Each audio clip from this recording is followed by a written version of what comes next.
সূরা আজ-জিলজাল। বিসমিল্লাহির রহমানির রহিম।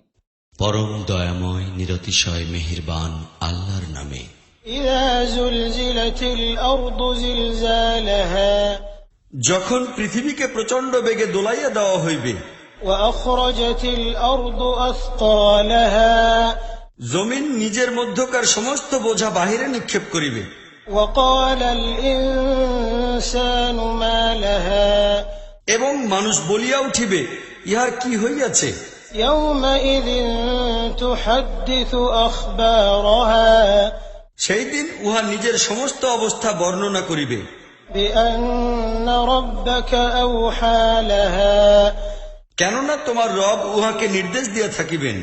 ইয়াওমাইযিন ইয়াসদুরুন নাসু আশতাতান লিয়ুরাউ আ'মালাহুম, সেই দিন লোকেরা ছিন্ন ভিন্ন অবস্থায় ফিরিয়া আসিবে, যেন তাহাদের কৃতকর্ম তাহাদিগকে দেখানো যায়। فمن يعمل مثقال ذرة خيرا يره, অতঃপর যে ব্যক্তি বিন্দু পরিমাণ নেক আমল করিয়া থাকিবে, সে তাহা দেখিয়া লইবে। ومن يعمل مثقال ذرة شرا يره, এবং যে ব্যক্তি বিন্দু পরিমাণ বদ আমল করিয়া থাকিবে, সেও তাহা দেখিতে পায়।